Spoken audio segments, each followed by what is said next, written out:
Hi, everyone, and welcome back to this session of the Acting and Modeling Success Summit with Aaron Marcus. In this session, Aaron and his guests are going to be talking about how to find an agent, a great agent, either in your area or somewhere else. Aaron, let's get started, man. Fantastic. Hey, I'm really excited. We have Marc Soper, he's the agency director for Carolina Talent. They're based in Charlotte, and for full disclosure, just signed with them. They're a great agency, and I'm really, really happy that you could be here with us today, Marc. I'm Um, glad to be here. Great. So here's what I want to do. For all the people out there who are interested in finding an agent, they want to get started in the acting and modeling industry, and they really have no clue as to how to go about doing this and really what's the best way of doing it. I would like to start the session off with asking you. Let's say I'm somebody, I just want to, get started, I want to find an agent. Really, how do I go about finding somebody like you? Okay. The first thing you want to do is do a Google search of, talent agencies in your area. So that's going to give you a list of talent agencies. You can go on, get the reviews off of Google, off of whatever websites there are. All of them will have reviews. They'll also list them as in proximity to where you're located. And then what you want to do, the second thing after you do a Google search is take probably the top 10 agencies that come up, and then you want to start doing some more research on them personally.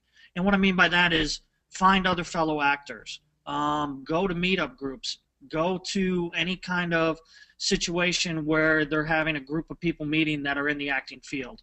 Ask them, hey, what do you know about this agency? Who are you signed with? What do you feel comfortable with? What do you like about this agency? What do you not like about this agency? Once you do that, you should be able to narrow your field down to about 5 agents that you feel comfortable with. Another thing I want to back up, I always tell everybody, go on to IMDb and look at agencies there, see what their rating is. That's another way to help you for your local area. Actually, would you explain exactly what IMDb is? And Sure. IMDb is the Internet Movie Database, which basically it's a kind of a scorecard for our industry. It rates everything in the industry, from directors to actors to actresses to talent agencies to managers to producers, everything in there. So they actually give you what is called a star rating or a star meter, so you can find out where that agency ranks nationally amongst all the agencies. Currently, last week, I think Carolina Talent star rating was 3,000 out of 320,000 worldwide. So that kind of gives you an idea. But then once you do that, what you want to do, talk to your friends, talk to fellow actors, find out which ones they like, which ones they're happy with, which ones they've been with. Then it comes down to you doing your homework. And what I mean by that is then you've got to call each of those agencies. Go to their websites, see what their process is, see if they will accept mail-in information, see if they have a pre-registration that you have to do via online, or if they accept walk-ins, or if they have open calls. So once you find all that out, then you excuse me, want to, Marc, just for 1 second, would you also explain what an open call means? yes, an open call, many agencies have what they call as an open call, which means sometime during the week or that month, they allow people to come into the agency and be auditioned by them. So that's what an open call is. Most of your open calls, and I can't say this for every agency, but most of your open calls are just that, open calls. Anybody can come to them. We call ours an open call, but we do require you to pre-register prior to coming. And you have to actually be invited to our open call. So we do have a little bit of a, for lack of a better term, we kind of pre-qualify the people that are coming into our open call. Some agencies do this, some agencies don't. I'm not saying one way or the other is good or bad. It's just a difference in the way an agency may do it. Now, when you were talking about, doing some research, so let's say if somebody goes to an agency's website, Mhm. what are some of the things that, they should really be looking for to help guide them as to whether this is an agency that they should be pursuing? Okay. On the website, what you want to look for is you want to look for how long they've been in business, how many models or actors they may be representing, what they represent, because not every agency, represents just actors. Some agencies are what they call full service, like us, where they represent models, voiceover, as well as promotional models. Some agencies only specifically do actors. Some only do voiceover. Some only do models. So you want to make sure that you're going to an agency that is going to benefit you and what you want to do in this industry. So in this case, we want to make sure that they handle actors. You want to look. Go ahead. Yeah, I was just going to say, so let's say if somebody's looking on the website, and I know that for some agencies' websites, you can actually see the talent that they represent. Some of them you can't, and you need a special code that, only is given out to clients who might hire them. But if it is a website where you can actually view the actors and the models, is it helpful to see if there are some actors or models in your particular category, or is that saying, well, they already have those people, maybe I should look elsewhere? That that is actually a great question, Aaron. I always tell everybody you should see what talent is already represented by that agency. Hopefully, like on what you were saying, that you can go onto a website and see them. But in the case of like our website, where you cannot see the actors or the models, when an actor comes in to see us, I actually show them. I say, look, this is who we represent. Let's break it down. You're a Caucasian male between, 45 and 55. So here's all our Caucasian males between 45 and 55. Here's all our Caucasian males between 55, and whatever, blonde hair, blue eyes, 6 foot tall. So I narrow it down so they can see exactly who in our stable of talent is right along there with them. And what you really want is you want an agency that maybe doesn't have more than 10 of your type. Does that help? Yeah, no, absolutely. And so I guess if you get to the stage where you are able to go in and meet with somebody, personally, because I know you had said earlier, for some agencies, they might say, mail us a headshot or mail us a composite sheet. Right. I don't know if maybe you know better than I. Are there many agencies that will say just email us some photos? I don't know how many people There, really want unsolicited, well, there, JPEGs coming in. right. There, most of your agencies don't want unsolicited emails or unsolicited photos. They want to have some sort of pre-screening ahead of time. So that's why most of them are going to have some way on the website that you can reach out and initially contact them with a resume and a headshot. So that brings us back to that situation of you better have a good headshot because that's your calling card into this agency. They're not going to offer you an appointment or sit down with you if your headshot is not professional. Okay, so somebody's really just getting started and they don't have a headshot, they don't have a composite sheet, and let's just say they were able to come in and see you, even though it sounds like, with your particular agency, you're basically going to say, hey, look, we don't typically take people right off the street. We want, some people who have, a little bit more experience than that. Let's say you can, actually walk in, because I assume there might be some places that, are willing to see new people that have done nothing. Right. What what kinds of things should the actor, the model, be doing to help prepare for that initial meeting? Okay. Let me back up though, real quick. We actually we require like the headshots and that on the website. But for the new talent who doesn't, we actually will see you if you can get us a good picture on the website through our pre-registration. So I guess what I was saying is, the agencies that are not going to see you unless you have a professional headshot, you need to make sure your headshot's good. But for agencies that will see new talent, because that's kind of what we do, we like to see everybody because you never know when that next big person's going to, be on the start. So what you want to do is you want to make sure that initial contact with them, however it is very professional. If you call them on the phone, make sure you have good phone etiquette. If you're sending them an email, make sure it's a professional email. Don't have all this other stuff in it. when you contact them through their website, make sure you follow the instructions on whatever it is that they're asking you to do. Lots of agencies have instructions based on getting in touch with them, and if you don't follow those instructions, first thing they're going to do is delete you, put you in the circular file. So, but once you get that, that invitation to come see an agent, whether it's an open call, whether it's a one-on-one interview, if it's an open call, make sure that any information that they've sent to you about coming to the open call that you're prepared for.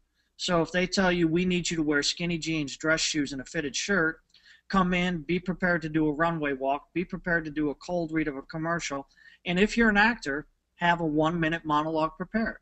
This is what they want to see. So many times we invite somebody into our open call, and they may be missing one of those things, and that's kind of a tick against them. You have to understand, once you get to the point where an agency is looking at you and you're looking for an agency really wants to make sure that what they're bringing on board, for them, is somebody who is going to be able to follow instructions, take good direction, who is timely, and always acts professional. So yeah, I guess. Oh, I'm sorry. I was just going to jump in and say, because I mean, if they can't even follow the basic instructions just to potentially meet with you, right. that would really scare you off if you're going to actually send them out on Right. auditions or possibly a job and have them be irresponsible, because then that's a poor reflection on you. Right. And then the other thing I would say is once you come in to meet with an agent, whatever it is that they've asked you to do, whether it's a runway walk, whether it's a cold read or an audition, just make sure you give it your best. And understand, I mean, we as agents, we know that the nerves, the tension, other people watching, being in a setting like that may be a little nerve-wracking. So we understand sometimes maybe you mess up or maybe you don't give us your best performance there. But you have to understand, we're looking at the whole picture. We're looking at your attitude while you were there. We're looking at your composure while you were there.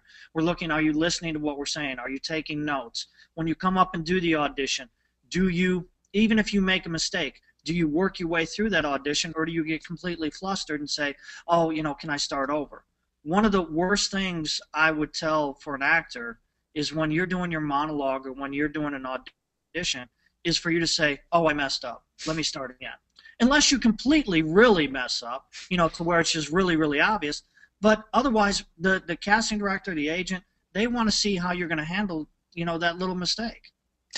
And I agree with you 100%, because look, we all make mistakes. Mistakes are fine. It's how you handle the mistakes. That's what's important. So I guess really when it comes to walking into any kind of open call, if there isn't a lot of information given to you ahead of time, although I realize that you guys do that, but there might be some agencies that don't. I guess what's really essential is for the talent to say, what would you like me to bring in? And I guess as far as wardrobe goes, once again, if they're not told specifically what to wear, it sounds like from what you're saying, it should be something form-fitting so people can get a sense of body type, not something too big and baggy. Certainly, you don't want to give off the wrong impression by wearing inappropriate wardrobe as well. No low cuts. Nothing. I would say no nightclub attire. You want to treat it as a business. This is a business, and you want to come in business professional. Now, excuse me, Mark, I just want to ask, what kind of questions would you like to be asked by somebody who's coming in? I love to be asked, how long have you been in business? Where do you see me fitting in? How do you see me as a talent? Do you feel that with training, or where do you feel that I am in the aspects of getting started? Am I almost there? Am I completely ready? Let's jump in. That kind of stuff. It's more about what can you do as an agent to help me gain my goal, or whatever my goal is. And so it wouldn't be unusual then you might have somebody come in who's got a great look. They're really not ready to be sent out on auditions or go-sees, which is the audition for models. And so it sounds like you might even say to them, Look, I think there's a lot of potential there. You really need to get more experience. You need to take some classes and stay in touch with me because once you've done that, I'd like to talk with you again. Most definitely. There is, I would say probably every time we do our session, our open call, we may only take about 1% of the people we see. And out of that, there's another 1% that we actually say, you know what, we're just not quite ready to make a partnership with you. But that doesn't mean that in 3 months we won't be ready to make a partnership with you. But at this time, you're just not quite there. And so it would also be a very legitimate question for them to say to you, well, can you recommend any acting classes in the area? Can you recommend any photographers to shoot with? Yeah, I will tell you this, because we're an agency, we try not to recommend. Just because if we start recommending one person over another person, we kind of put ourselves in a situation. So what we do is we say, look, here's where you can go to find acting classes. Here's where you can go to find photographers. Here's a list of photographers that we have used in the past. That kind of stuff. We will do that, but we will not recommend one over the other.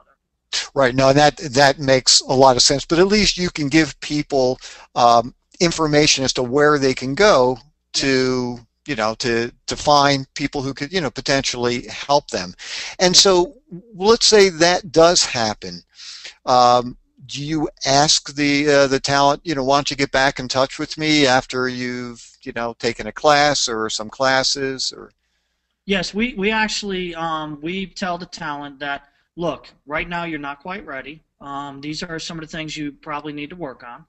And you know what? In 3-4 months, we'd be more than happy for you to recontact us and go through the process again.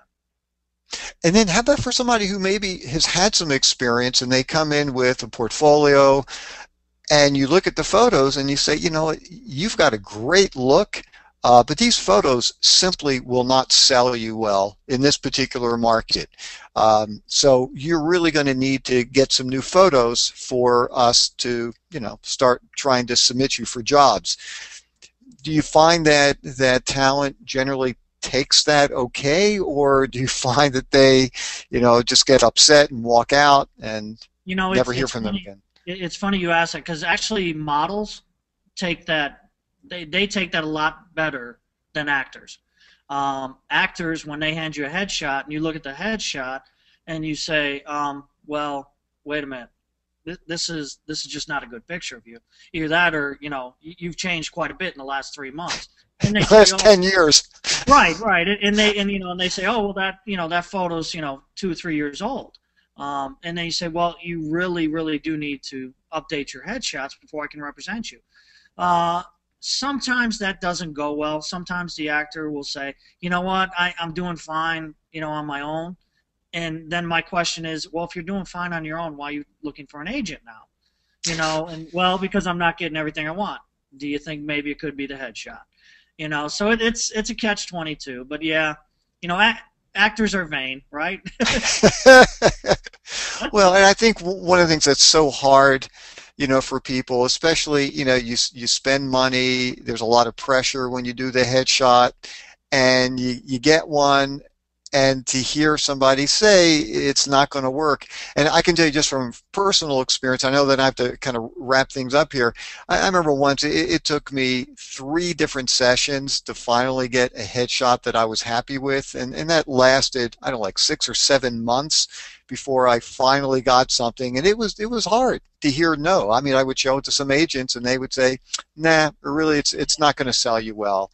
And that's why you have to remember, you can't take anything personally in this business. And look, your agent wants to give you information so you can work, because that's how they're going to make money.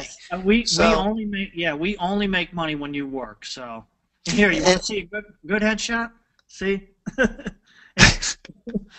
and that's me 5 years ago, so I can't use that anymore. Yeah, and I guess the key thing too is you really need to work with an agent that you trust, somebody that you feel comfortable with, because it really is a partnership, It is. on both ends. Yes. And to me, that in some ways, that can be just as important as anything else when you decide to, work or not work with an agent. Right. And I'm so glad you actually said that, Aaron, because part of what I tell people when we finally say we'd like to work with you, but we got to come in and sit down, I tell all the talent, I said, look, this is a partnership. You've got to be as comfortable with me as I am with you. You've got to be comfortable asking me questions because I'm going to tell you things, and I'm going to say, you need to do this, you need to do that. You need to be able to ask me, well, why am I doing this? Or, what does this do or how does this help me? Once that communication is broken, then it doesn't become a partnership anymore, and it has to be a partnership. It really does. Yeah. Hey, I know we're running out of time here, and I did want to be able to get to some questions that people have. Joel, are there questions for Mark or for me? Yeah, we have a few questions that came in. Jonathan from Cincinnati, Ohio asks, is it a problem to have more than one agent in the same area? That actually depends on the agent. In North Carolina, some of your agents are exclusive, like we are, so that means you can only have us as the agent. But there are agents that are considered non-exclusive, and if you're with a non-exclusive agent, then you can have multiple agents. And just to kind of jump in and add to that, let me just tell you from personal experience, if you're just getting started and you find an agent that you really like and you've got a good relationship with, and especially if you're doing other things, you're, a full-time student or you have a full-time job, honestly, I think it would be in your best interest to really develop a great relationship with one agent, because sometimes what can happen is, especially in secondary markets, a number of the agents might get a phone call for the same job. And you really don't want 2 or 3 agents submitting you for the same thing. So, yeah, it's true. I know in North Carolina, you're going to have, for the most part, it's going to be an exclusive contract with people in that particular area. But just as a suggestion, if you're just getting started, I would just work with one agent that you like. Great. Yeah. So this is a question kind of related to somebody getting started. Nancy from Scottsdale, Arizona. If I have 0 experience, how can I get an agent to actually take me serious? Be persistent. Agents do like persistency. That shows that, you're going to stick to it and you're going to go after it. And, you're not going to give up after that first no or that first 100th no or that first 1,000 no's. But the other thing is, when you get that final sit down with them, when you get to actually go to the agent or you get to do a monologue or you get to perform for them, make sure you do your best performance.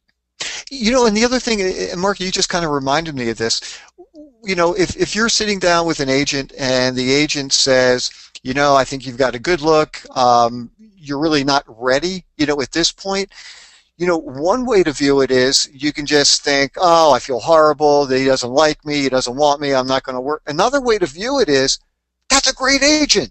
That's an agent that is taking their job very seriously. That's an agent that only wants to work with really good people. And I would take that as a sign of, that's somebody I want to work with. And then, like you said, Mark, have them ask you, what do I need to do to get representation here? What do I need to do to work with you? What kind of class, what do you need from me to do?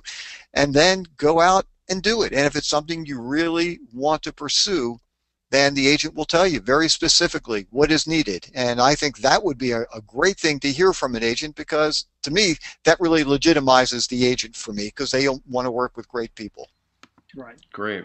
Judy from Biloxi, Mississippi says, if I'm interested in acting and modeling, do I need to have 2 separate agents, one for each?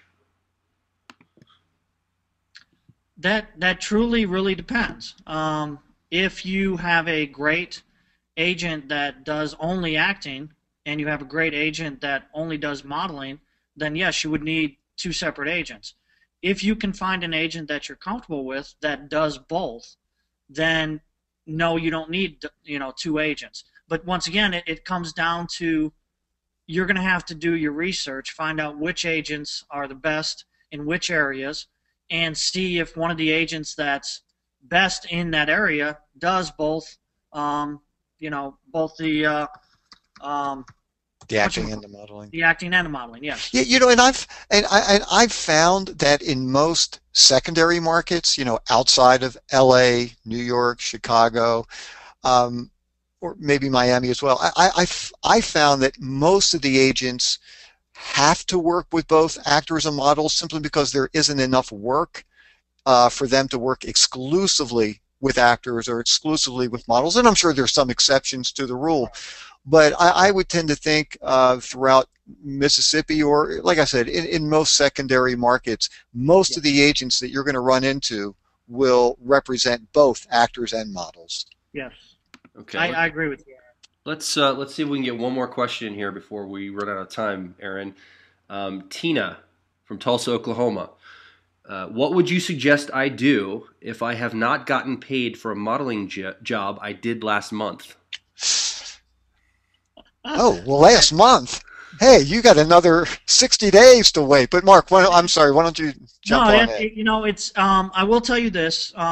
Most of your agencies have a time frame in which they expect you to be paid. We, Carolina Talent, and like I said, I can't speak for other agencies, but we at Carolina Talent, we tell you 90 days is the minimum time. But what we do guarantee is that once that 90 days reaches that mark when you've done the job, then you can call in and ask. And if for whatever reason we have not been paid by the client, because you have signed with us and we're guaranteeing you that work, we will pay you. Some agencies will not do that. Some agencies say, we will not pay until you get, or we won't pay you until we get paid. That's something that you have to really look at when you sit down and talk to your agent. That's one of the good questions I would definitely ask when you sit down with the agent. How does your pay work? What happens if I do a job and a client goes bankrupt or doesn't pay you? What happens? So that is a very important question to ask the agents. Like I said, once we sign our talent, we guarantee them that after 90 days, if we have not been paid, we pay them regardless. Well, I can tell you that is highly unusual that you actually will pay a model even if you haven't gotten paid, because most of the people that I work with, they do it the other way around. As soon as we get paid, you'll get paid. And yeah, and it's true. I mean, I wouldn't even think of calling or emailing an agent until 90 days after the modeling job, and that's just the way the modeling industry works. It's typically 3 months. If you get paid sooner than that, which you might, consider yourself fortunate. Well, I will say this: in the whole time that I've been doing this, Aaron, I've only had 4 clients not pay us, so we're on a good streak. Fantastic. That's pretty incredible. Well, hey, Mark, we're running out of time here. We got to get to our next session, but we want to just thank you for being here with us, and this has been fantastic. Thank you. If you are listening in, you didn't get to ask your question on the air. Right now, we're going to have some instructions on how you can do that. At the end of the day, Aaron's going to try to go over any questions we missed. I know there's so many people and so many questions, I'm sure. Let's take a couple-minute break, and we'll be right back with our next session here on the Acting and Modeling Success Summit with Aaron Marcus. Thanks, Mark. Thanks so much, Mark. Thank you.